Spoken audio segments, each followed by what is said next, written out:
Let's begin by taking refuge and generating the four immeasurables. Until I have reached full awakening, I take refuge in the Buddha, the Dharma, and the Supreme Assembly. By means of beneficial actions such as generosity, may I attain enlightenment in order to benefit beings. Until I have reached full awakening, I take refuge in the Buddha, the Dharma, and the Supreme Assembly. By means of beneficial actions such as generosity, may I attain enlightenment in order to benefit beings. Until I have reached full awakening, I take refuge in the Buddha, the Dharma, and the Supreme Assembly. By means of beneficial actions such as generosity, may I attain enlightenment in order to benefit beings. May all beings find happiness and the cause of happiness. May they be free from suffering and the cause of suffering. May they not be separated from the perfect happiness that is free from suffering. May they abide in great equanimity, free from attachment and aversion to those near and far. May all beings find happiness and the cause of happiness. May they be free from suffering and the cause of suffering. May they not be separated from the perfect happiness that is free from suffering. May they abide in great equanimity, free from attachment and aversion to those near and far. May all beings find happiness and the cause of happiness. May they be free from suffering and the cause of suffering. May they not be separated from the perfect happiness that is free from suffering. May they abide in great equanimity, free from attachment and aversion to those near and far.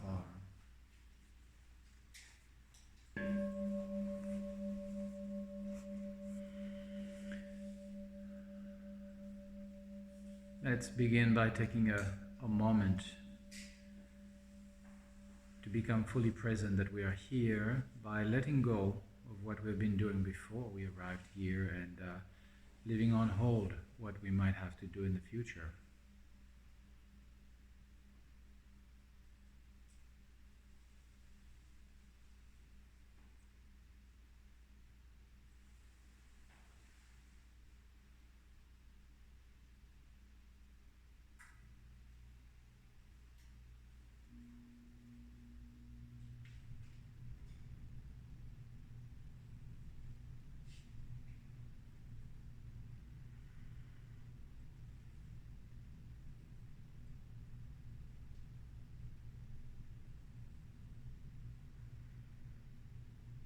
Now we're in a good position to cultivate mindfulness, being attentive to what is truly.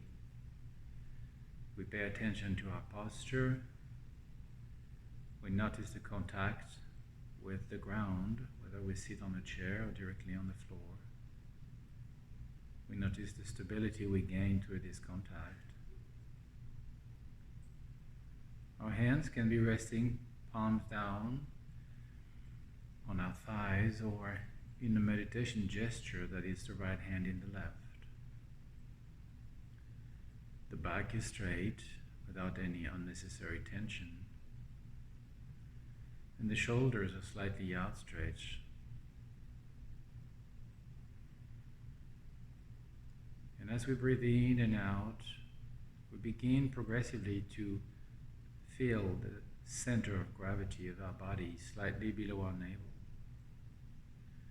And this experience gives us a sense of balance. Our chin is slightly tucked in. The mouth, the teeth are relaxed, and the tongue is lightly touching the palate.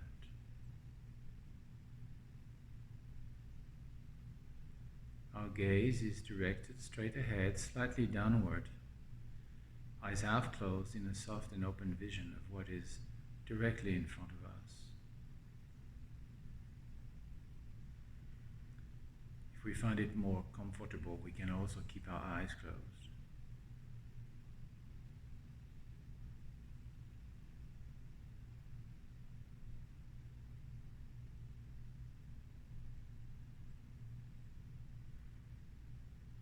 Now we can pay attention to our breath. comes and goes mostly through the nostrils in a natural manner that we don't need to change. Sometimes deep or shallow, sometimes quicker, sometimes slow. It is what it is.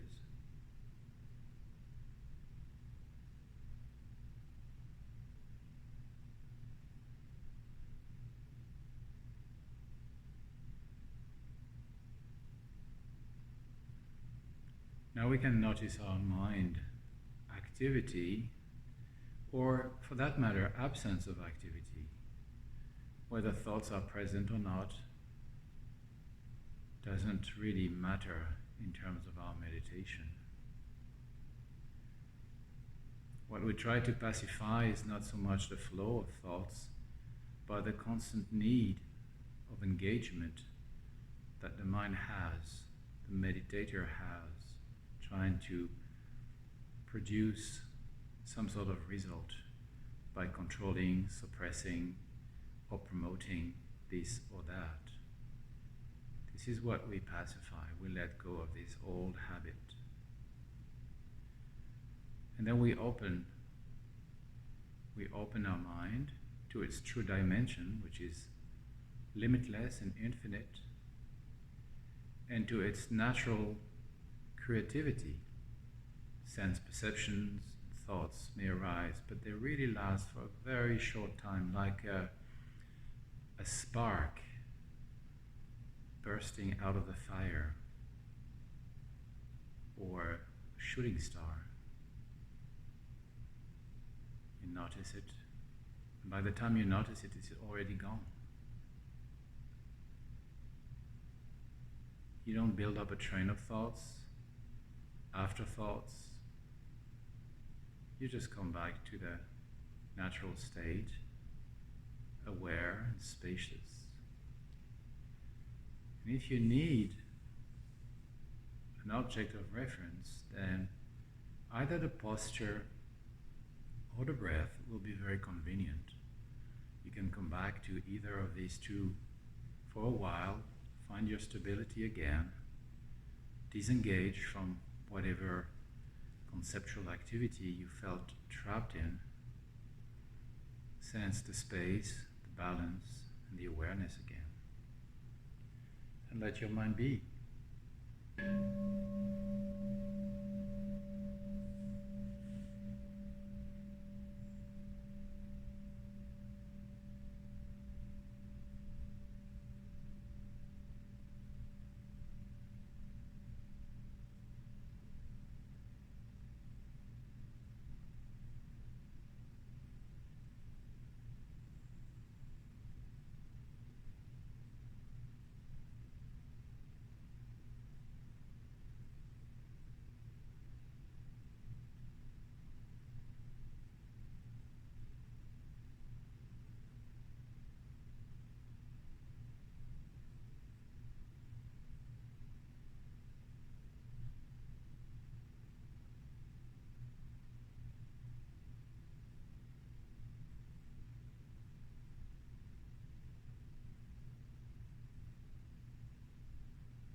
Feel free to move, stretch a bit if you need.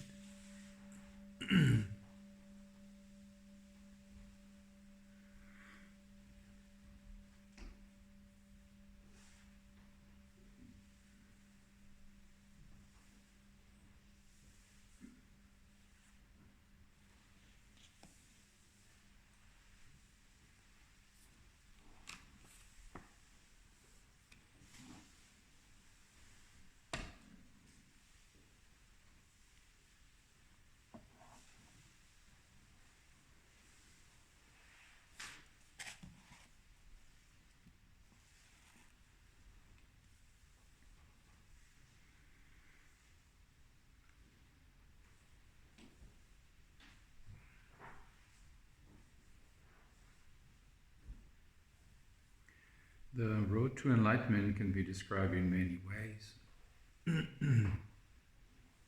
One of the most famous and popular way to describe the road is the Eightfold Noble Path, which gives us some indication on where to place our attention in terms of body, speech, mind, what actually constitute our being, experience as a being. And one of these 8 points is the effort. It's addressing the effort. And I think it's really appropriate to really question oneself, what is effort? And then in the context of the Buddhist teachings, we would say right effort. And right, it's kind of like very strong for me. I like to say appropriate. What is the appropriate effort? When we think of effort, normally if you ask anybody what is an effort, it's a movement where you decide to go and put some energy, whether with your body, your thoughts, your speech, to achieve a certain goal. So effort is always goal-oriented. And the goal, as it is still at this point an utopia, it cannot be really grasped truly. And so it's just a mental representation. We have an idea of success, we have an idea of happiness, we have an idea of wealth, health, whatever. And then we are putting all our energy, efforts in this direction. And in doing so, we actually follow the usual pattern of subject-object action, that is objective, action, result. Me moving towards this representation of what, for me, obviously, is something that is worthy of the effort. Otherwise, I wouldn't do it. So there's a lot of parameters here that are not really directly connected with reality. We don't really know what the goal is beside the representation we have. We don't really know how to achieve it. And really, even more fundamentally, at the more basic level, we're still trapped in this illusion that there is someone moving towards something. And there's something out there that needs to be grasped, possessed, so that we can have what we are looking for, the happiness, the wealth, the health, whatnot. And so, unfortunately, when we begin and we meditate, we might bring this into the practice of meditation, a form of a spiritual ambition. We want to be enlightened with all the good motives. I want to be enlightened so that I can be a Buddha, so I can help everybody. And this is a mental representation. It has a good aspect because it's sort of like setting us on a course that eventually will lead to enlightenment, maybe. But it also it sort of carries with it all the old habits that we should actually come to see, know, and free ourselves from. This idea that enlightenment is something to be achieved. and that our state is something to be abandoned. It's like, if you want a dream experience where you decide that now I'm going to be really, really strict with my diet, and I'm not going to eat carbs and sugar and whatnot, and I'm going to exercise, and so I will have a healthy body. But you miss the point. You're dreaming. So there is no attainment, there is no non-attainment, there is no movement, there is no movement. All of this is an illusion.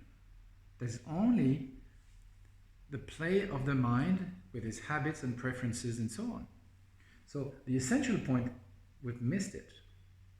And unfortunately, when we begin the practice with this spiritual ambition, we're bound to collide with disappointment and sadness and maybe some sort of resentment, all sorts of mental afflictions, because simply we don't have what we want. And we doubt ourselves, or we doubt the teachings, or we doubt the teacher, or we found out scapegoat of all sorts to justify why we don't have what we so powerfully worked for. We start thinking in terms of cosmic blood. Like everybody's against me.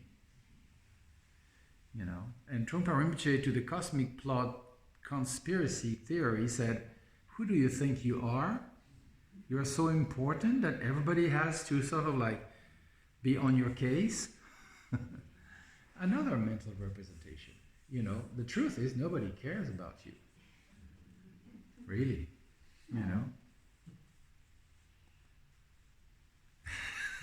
You disagree with that? It's just sad. It's not sad. It is sad and not sad. Nobody cares about you for the right reason. Very few people care about you for the right reasons. Because to care about you, they have to stop caring about themselves and being obsessed by the achievement of their own security and satisfaction. So only when they come to a point where they realize the identitylessness of the self can they be really open to unconditional love and true care. And so these people are very rare. So when I said almost nobody, let's put it like this, almost nobody cares about you. So what is right or appropriate effort? If we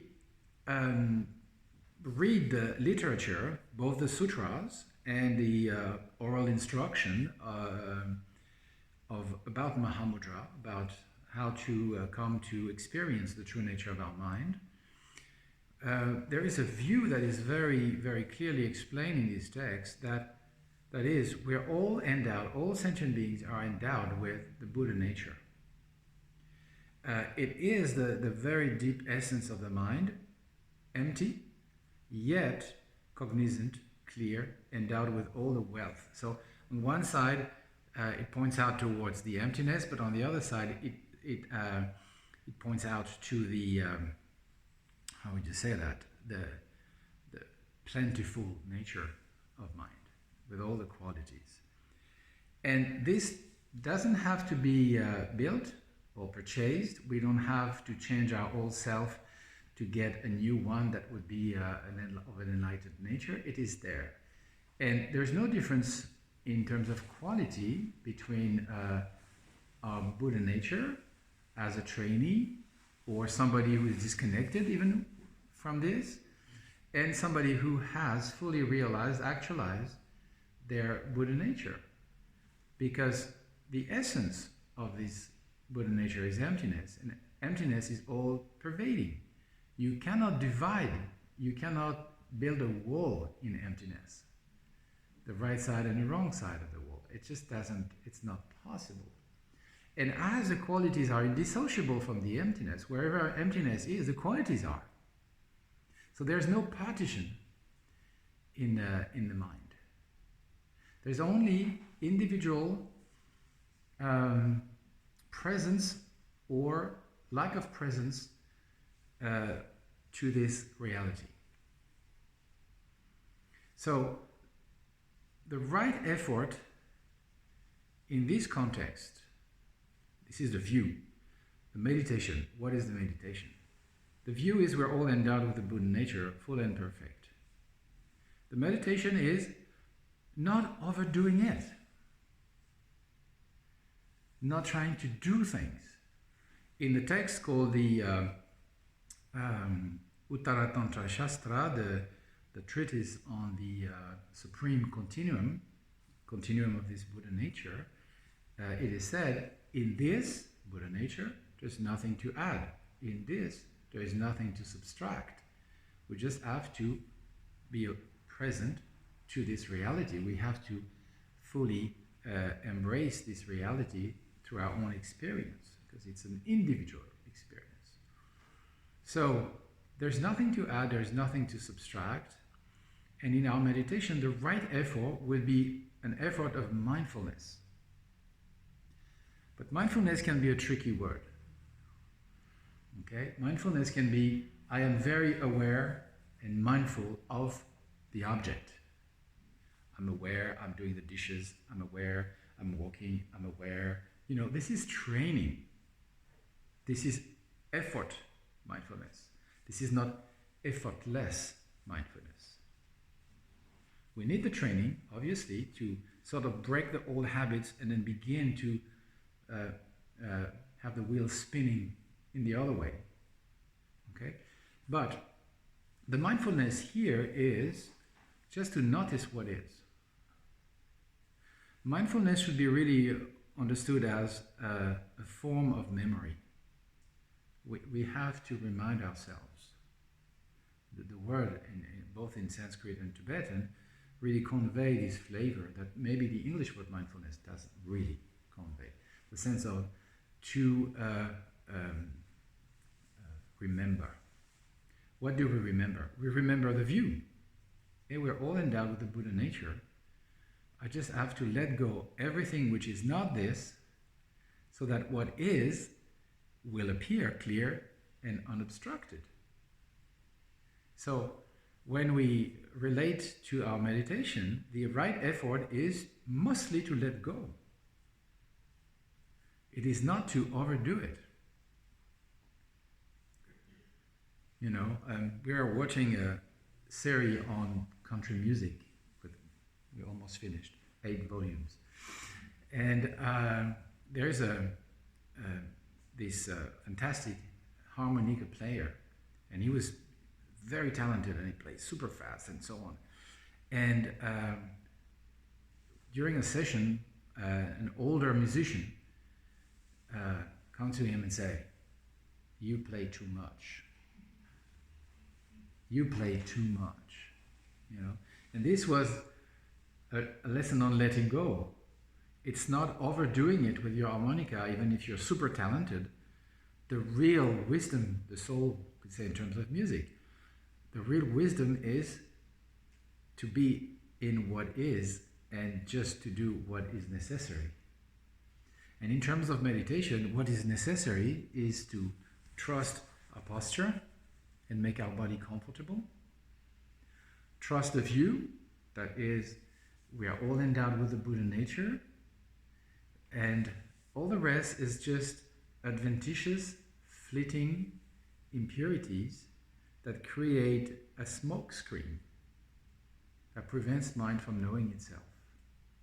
And on the smoke screen, the mind, who is missing something, projects its mental construction, whether it is wealth, fortune, love, or enlightenment.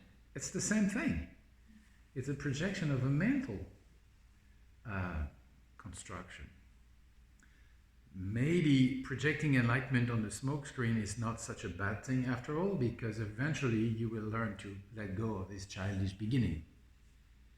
So it's, you know, if we have to choose, maybe that's the good way to start with. But very quickly, we really have to, through study and reflection, as Vasubandhu said, through study and reflection, you come to a good point for meditation, a good place for meditation. So if you understand the view, that is, we're all endowed with the Buddha nature, there's There's nothing to add to it, there's nothing to subtract, and all the rest is just fleeting adventitious habits that just happen through causes and conditions. Stop producing the causes, the conditions, and then the causes will exhaust by themselves. So the right effort in this context is mindfulness, but a mindfulness that leads to letting go. So it arises, we notice it, and Trungpa Rinpoche calls it touch and go. When something arises in your mind, you're just here, so you sort of, in a very kind and loving way, you embrace it. Welcome. You know, you're not rejecting it, you're not trying to possess it, you're just like a very open and welcoming guest. And then very quickly it goes, because it doesn't really last very long. You know, one thing brings another. You know, you have a sense of discomfort, so you don't like it. And then you associate this with some outer circumstances or other people. Then you start hating them. Then you have hatred. So discomfort is gone, you just have hatred. And then after that you have sort of like a lack of confidence in your capacity, and you say like, how did I let myself be dragged into this again? So you hate yourself. So you're not angry after them anymore, you're not in this discomfort anymore. So all these things are just one thing brings another. And then if you sort of thread them with memory, it looks like it's a story. But it's not. You know, a line is just a succession of dots. It's only the mental construction that recreates the line. You know, in the sense that stream, the continuum of mind, is just a succession of dots that arise, and then by the time we notice them, they're gone. But they bring something else. They bring something else. And so you break this, you just notice. And as you notice, peace comes. That's the first training in calm abiding. Peace comes. And when peace is there, sort of a general sense of love. You know, we wish well to everybody because we don't have any agenda, we don't have any aggression for something. We don't have the effort that is like really violent. And there's a sense of comfort, a sense of ease. We just abide there. And we see this firework. And sometimes it disappears. You're not instead of panic, where are my thoughts gone? Because if I think, therefore I am. If I don't think, am I not? You know? So you're okay with both. And then, as the smoke screen becomes thinner and thinner and thinner, what is becomes obvious. And then you just abide in this awareness, spacious awareness. So that's how to consider effort. And to finish on that, Trungpa Rinpoche said, effort and effortlessness. How wonderful. So, happy effortlessness.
Let's conclude by sharing the merit.